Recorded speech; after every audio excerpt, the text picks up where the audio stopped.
Welcome to the Elders Corner. Hi, I am Nessa the Holistic. How y'all doing? Listen, it ain't Wednesday, but it is Saturday. And so we're going to start off by saying Happy Valentine's Day. I hope you enjoyed it yesterday with your spouse, your loved one. I have several Valentines. I picked Lady Cheyenne. Y'all remember the one I told you? She's my Valentine. Listen, I had a special Valentine. Now, this person, she gave me this necklace, which I love. I thought I was going to wear it today at Sabbath service, but you see the collar, it covers. So, but she bought me another little ensemble piece that I'm going to wear next Saturday. She was my secret Valentine. And then me and my spouse, we enjoyed something that we used to do as when we first started dating. So it was really cool. But again, if this is your first time here, hey, I'm Nessa the Holistic. Welcome to the Elders Corner. Y'all know we outside. And so today is a somber emotional type of day. So I want to talk about some people. It's more memorializing them and just really being remembrance. Sometimes when people are gone from you a long time, you can easily, forget those great memories that, sometimes y'all used to have. But if they real close, every time their birthday come or every time, something they did special for you that day come, you always go in. Loving someone don't never stop. Even in death, you still love. And you always want to do things to commemorate them. Today we want to talk about Yvonne. Yvonne was someone very special to me. She was 75 years old. Her birthday is February the 22nd, 1949. She left us last week. She was someone in my life that a few years back I met her.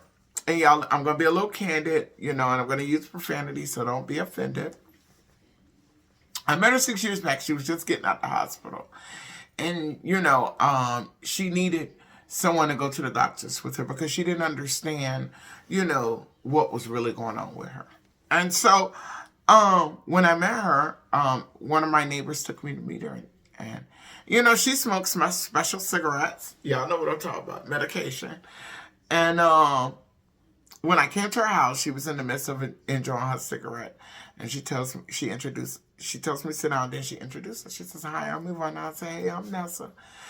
She smoked a little cigarette, and then she looked over at me. She said, "Nessa?" I said, "Yes." She said, "I don't like bitches." And I said, "Girl, I don't like them either."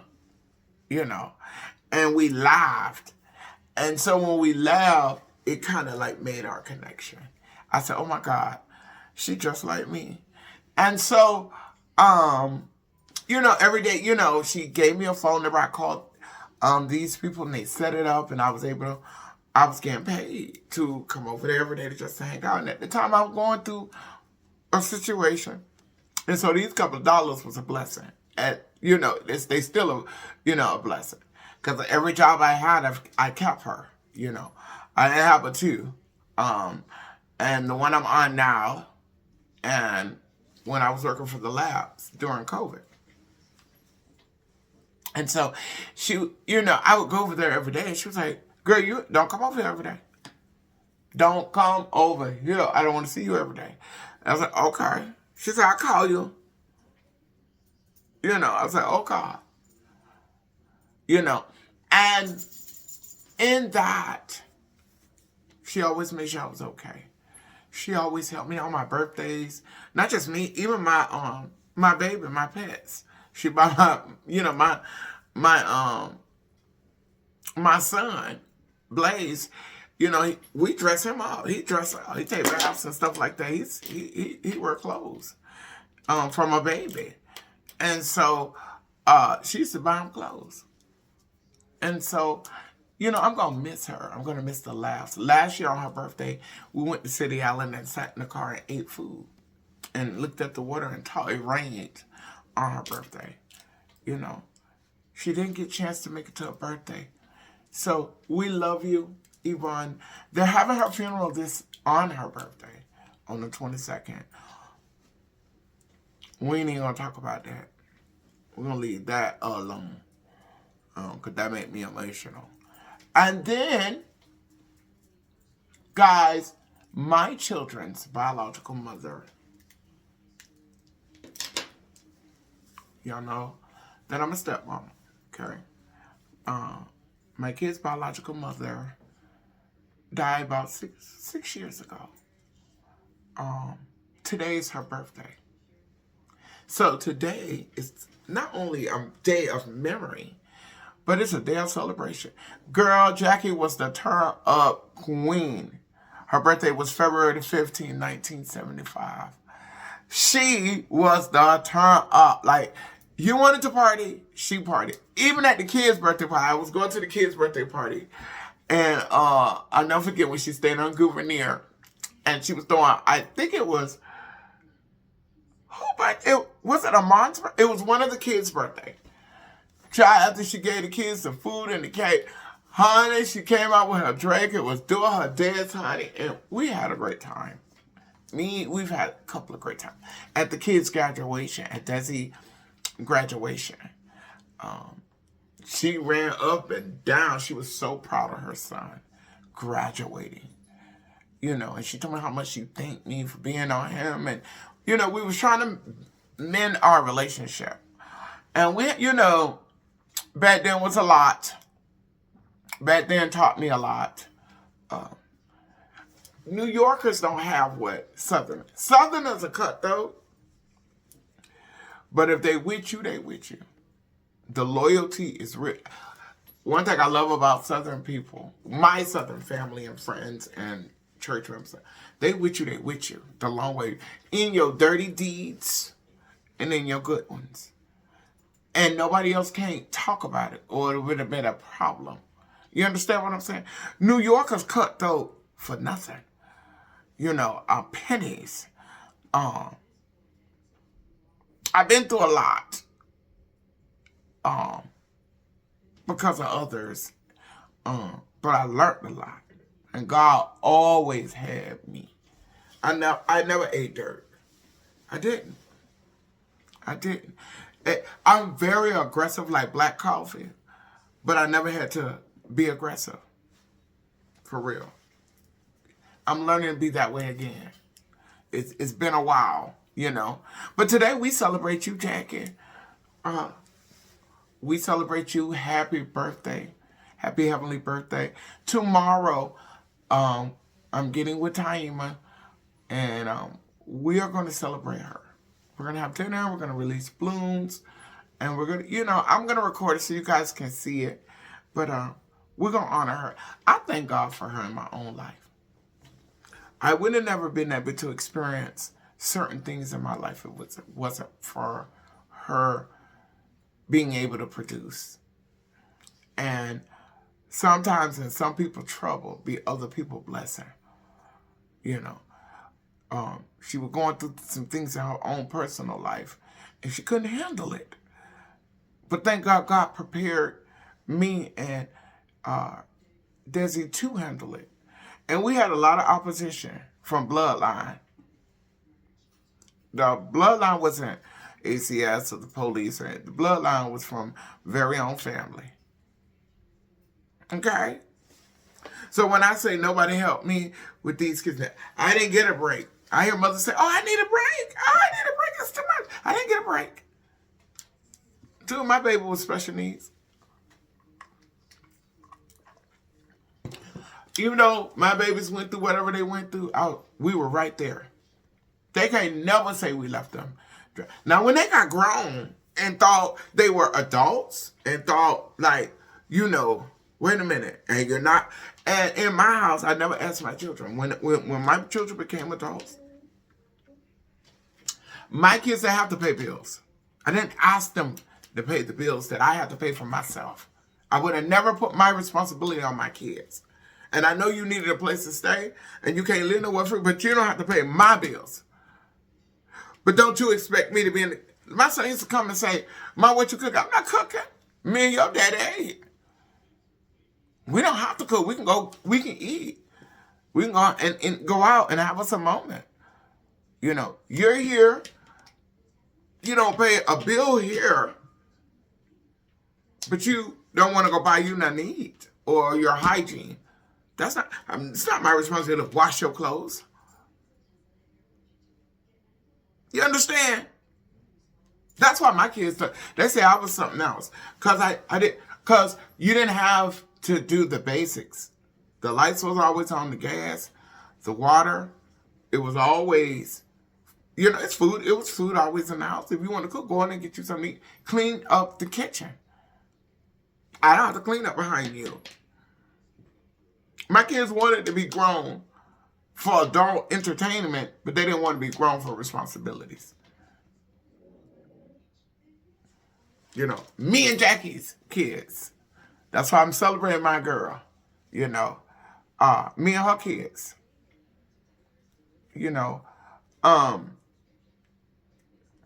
So now they doing it on their own. And now they understand what responsibility look like. Taima told me, she was like, Ladybug told me, she'd say, Mama, I get it now. Because she got her baby. And a great mommy.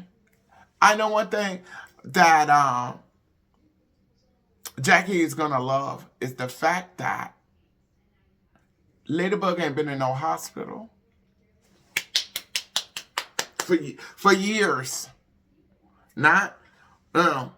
For years. No medication and no hospital. Thank you, God, for healing my baby. And she's a great mother. Awesome mom. Ladybug is. She took things from her mama, and she took some things from me. She said she got two mommies, two queens. She always told me that. She always told me that. And I don't love you more than I love mommy, and mommy, no. That's not how it is. You're my mommy. I love you and I honor you, and you are my mom. And Nessa is a mother figure to me. And I love her for teaching us. She taught both of us that. So Ladybug is doing the mix. She now established herself, and she working on getting her licenses and getting her the things she wanted in life. Because she did like me when I was young. I hit the blood, did what I wanted to do, thought I was grown. And my parents were like, no, go be grown then. It's not that they didn't love me. Go be grown. But you're not going to be grown here where I'm struggling and taking care of this responsibility. And back then, you don't understand this kind of stuff as a child. 13, 14, 15, 21. Some of them 30. They still don't understand that. They still don't understand it. Our oldest baby, Tata, bought her a car. And I'm so proud of her.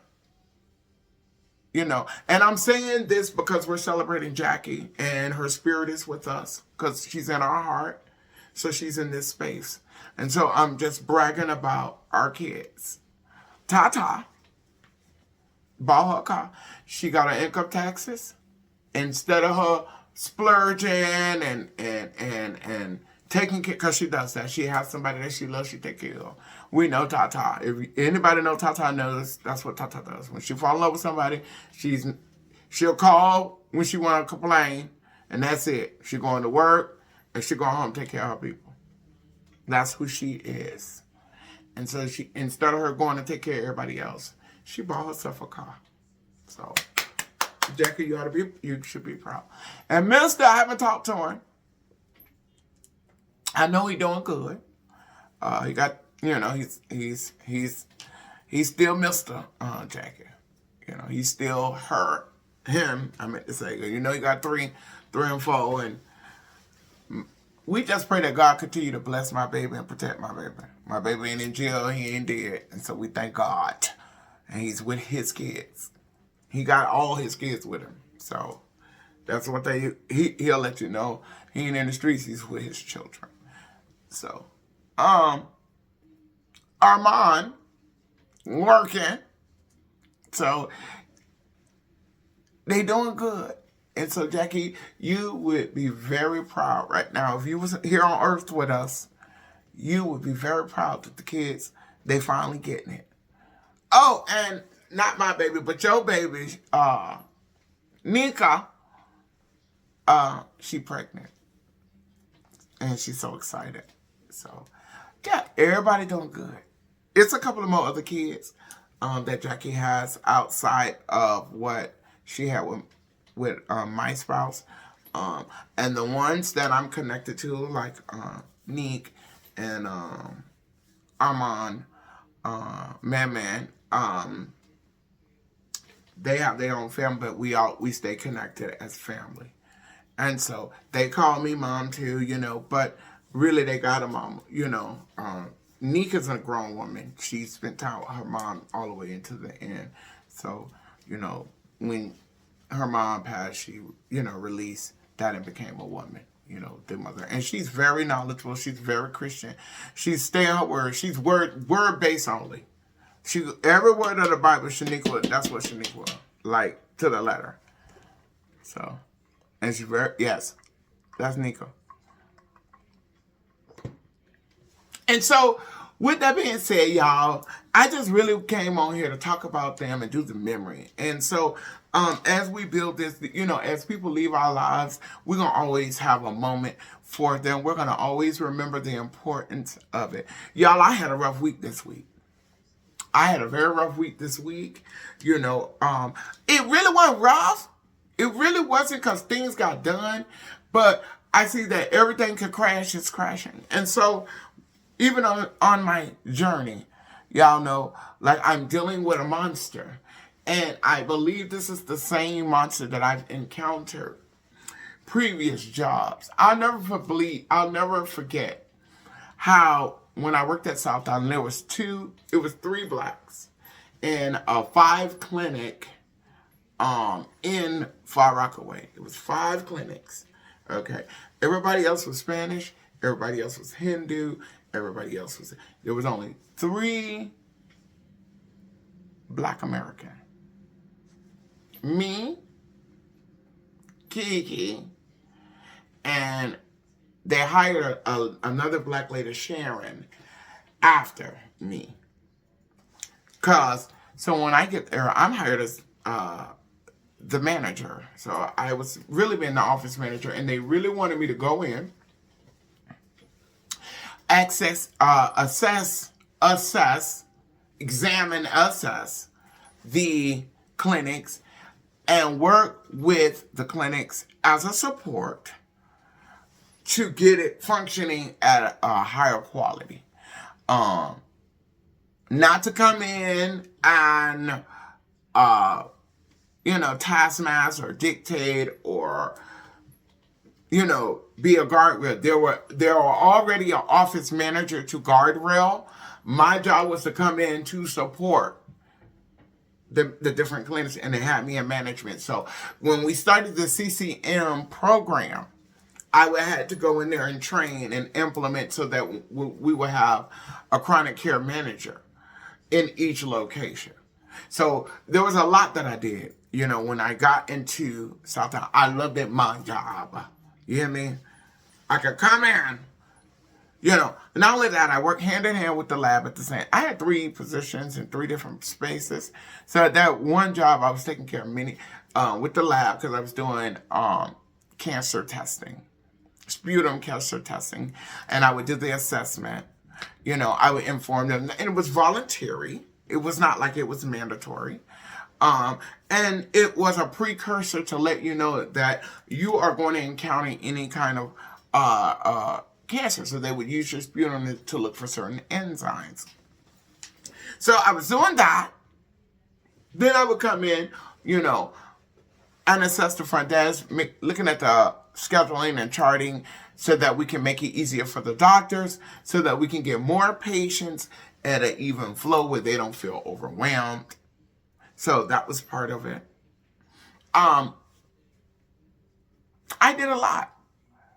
And so it became, and I was a hand for everybody. It wasn't like I came in, because I could have came in on some bully. They really wanted me to come in there on some bully. I promise you.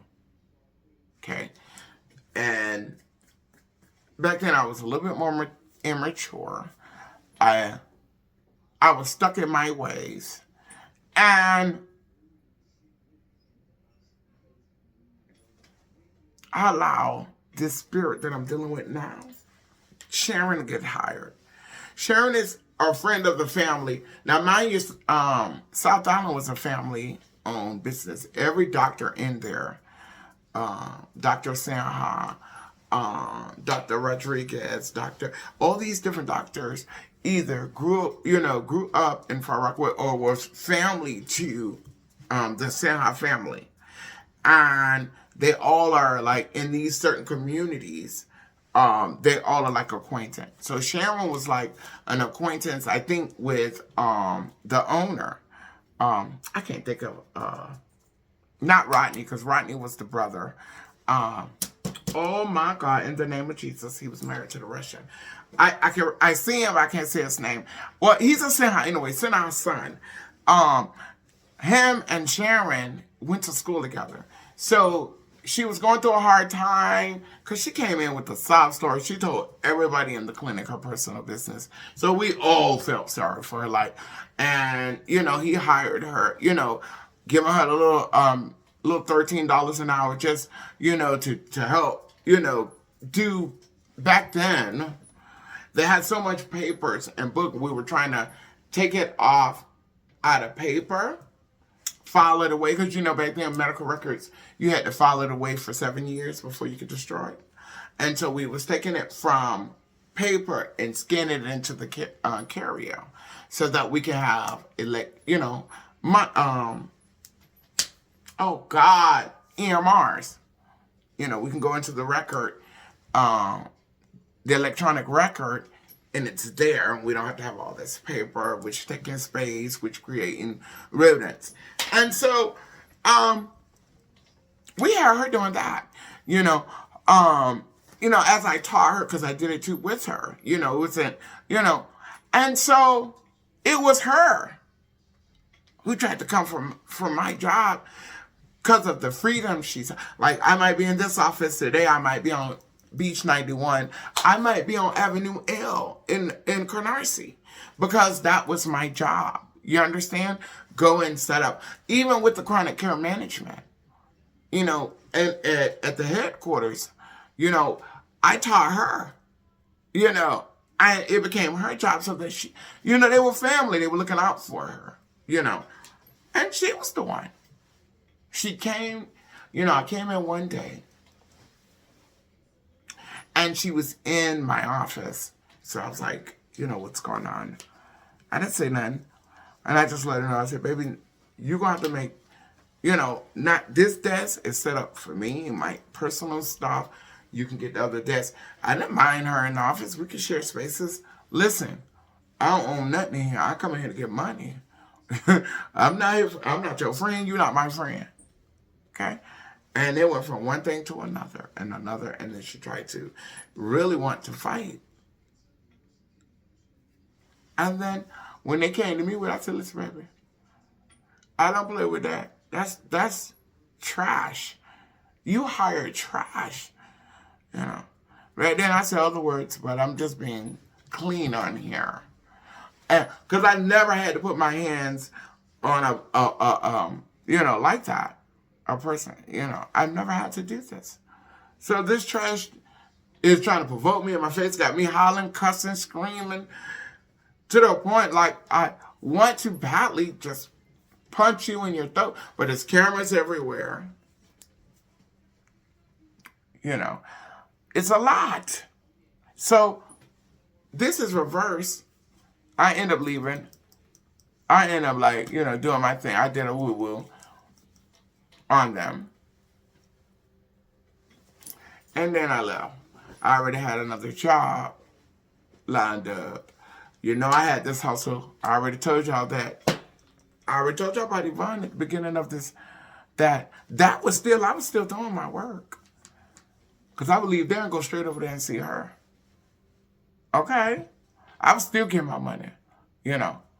That job was a big chunk of money at one, you know. But I still had flows of money flowing. That was coming in. And then I just picked up on the phlebotomy stuff. And I was a floating phlebotomy. Going into all of the nursing homes doing COVID testing. Okay? And I was paid doing that. So, I said that to equate to the spirit. That spirit. You work with them and you don't know that there's any tension. I didn't know that there was tension. But I know that you're disrespectful. I know that. And every time I deal with you, I know you're disrespectful, so I keep you away from me. I make sure I'm not in a position that when you try to be, if you decide to be disrespectful, I don't want to, pump your brake. Okay? I did not want to pump her brakes. Okay? Because I'll pump her brakes. You're not going to do that to me. You can do that to everybody else who allow you to be that abusive. You are so abusive to your staff. Okay? And so, it's that same spirit, though. Because she chose me for her house. She said that so. She said, I came here and I cleaned up, the Fordham house. And I'm choosing who I want in here. And when I first met her, I thought she was so sweet because we were vibing, And then after she made her decision, excitingly, she called me and like, you want to come in and get you a couple of hours? I said, yes, ma'am. Girl, I was there. She's like, she was fumbling with numbers like, what time I think you should? I said, I love 6 to 2. I could be there at 6 o'clock in the morning. Because that's what I signed up for the job. 6, get out 2. She's like, some days you have math. Said, oh, that's not a problem. I don't have an issue with that. Okay? I told her that. I don't have no issue with a little extra. Let me tell you though, you do a little extra over that 40, and I'm telling you, your check is less than when you do 40. That's why I don't like do no overtime over here. I'm not in no hands up for no overtime. I promise y'all, I'm not hands up for overtime. I'm not. You'll never hear me calling, give me an extra shift. No, I never do that. Because your check be less. Okay? I'm just telling you. That's why I'm doing it. And so, that spirit keep going. And so, I was discussing with someone, she was there, and I said, there's so much, one thing I hate is when, if somebody called me and give me some information, and I relay the information to you, you can't ask me a whole bunch of 1,000 questions about something I don't even know what's really going on. Okay? For an instance, Bubba was in the hospital. Okay? I took Bubba to the hospital because you acted like the same person, the same spirit, acted like you didn't know that the individual been aggressive and fighting since Saturday, Monday, and Tuesday. This is Wednesday. We were supposed to be going to the doctor. Oh, he's living it. She just went into, I thought it was like we was in a play, the way she showed up. I was like, oh my God. And she kept, and then at first I thought she was insinuating that because I woke the individual up. I got the individual dressed. Yeah, he was moving up. My leg, okay, you been fine, baby. But when when we were on our way out, late, she went to screaming, oh, he can't be in the house like that. She told him to get in the van. Then she was like, you got to go to the hospital. And then she said, then I called her back. I said, which one do we normally go to? Or is it just anyone? She was like, oh, no, you got to park the van. I called the EMT. Oh, I was like, okay, good, because I can just drive my car behind the EMT, and then when it's time for me to go, I can go home. No. Oh, no, you got to ride with him. This at 2 o'clock. Okay? Like you, and then she's screaming in the house like, so when I went around the block, I parked the van, me and him got out the car, went in the house. She started screaming, why is he in the house? Because it's cold outside. Why you didn't leave him in the van? I walked right away from her because I was at my limit. I was taking my break. This at Greater Restoration, they said, give me a minute. And that's for you to get your recuperation. That's for you to rewind it, right? So I'm in there with my minute, telling my husband, I said, look, babe, they might get me. I ain't coming. I'll be coming in either late, so I won't be home at the time. He was like, well, you were going to call out anyway, that's good because now, just get your hours. I said, okay. I said, but baby, you know how my mental health feels sometimes. She went, what did I hear you say? I thought I heard you say something. I said, excuse me. I'm on a call with my spouse. Can I have a minute, please? Thank you. And I shut the door. Like, what are you doing? And it's her antagonizing me, right? Or am I bugging? My sister told me, I take everything personal. Mm-hmm. So, after I get off the phone with him, I hear the door. I go to the door to see where the ambulance is. When I get out there, they're outside, and I wave them in to come get him because I already know what he's going to get ready to do.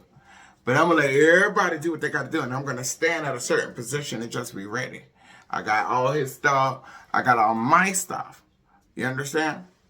I'm preparing myself because I know. So when the man come in, he's asking me, I'm explaining to him, I give him all the insurance information, because all of this stuff, because you're going to get billed for the ambulance ride and everything. The ambulance ride going to cost more than the hospital stay. Anyway, so I gave them the insurance and I'm telling them what's going on and I'm explaining about the 3 or 4 days he's been very aggressive. He's been in several altercations. You can see the first one had him lumped up because the black girl didn't play with him.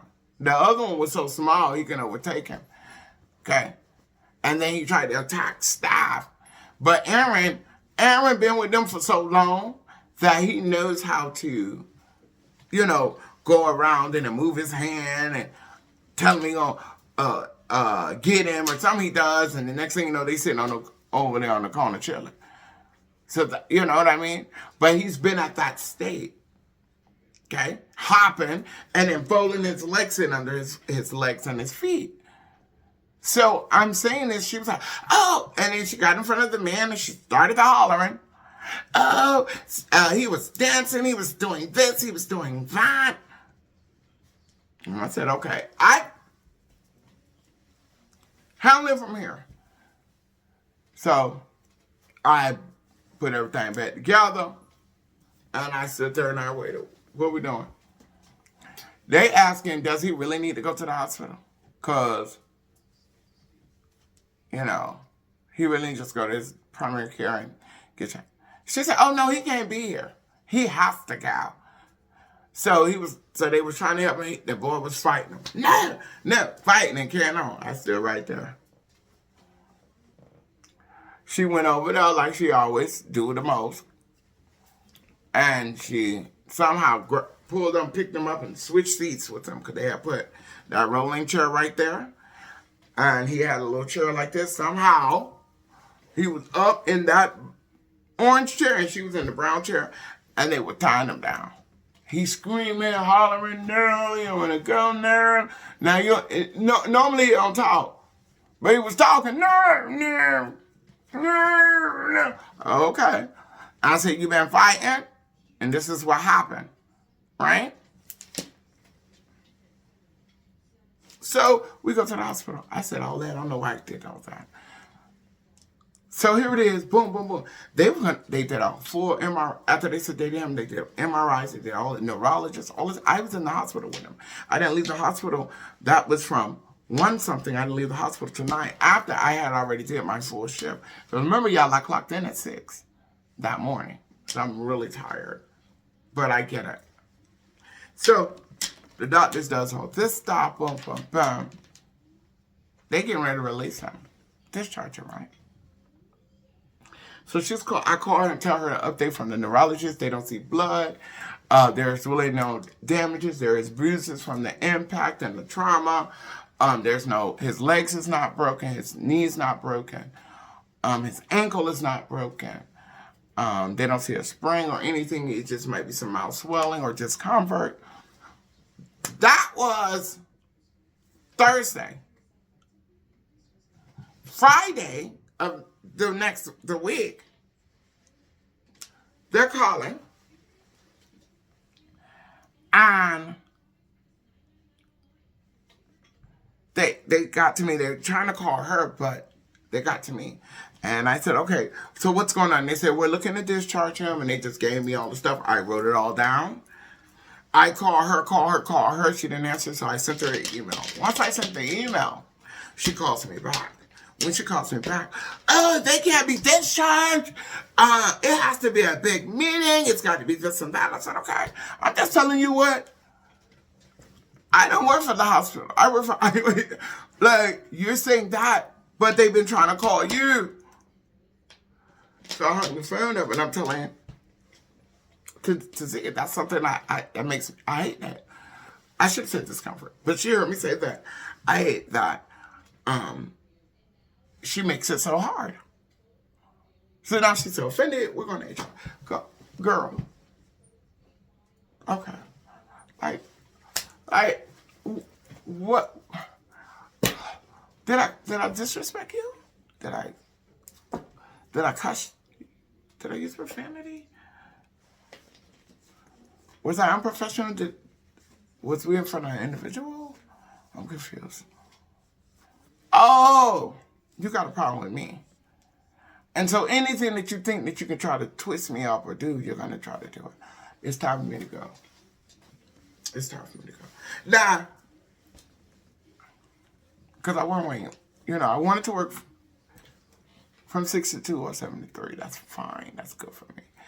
But the 8 to 4, now late, now I'm dealing with traffic going home.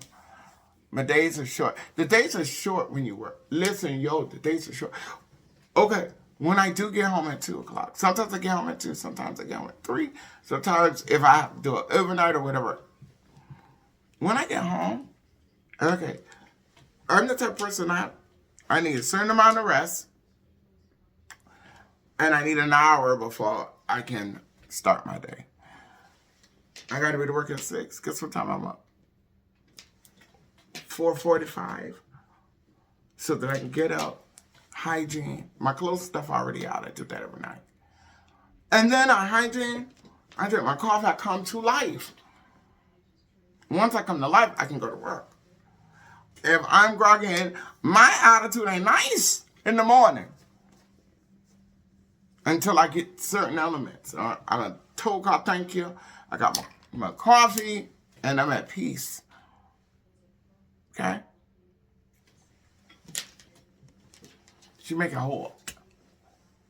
So I'm struggling with some things, and it's not just my job. It's some other stuff going on in my personal life that I need God to really be in this with us, because what's going on,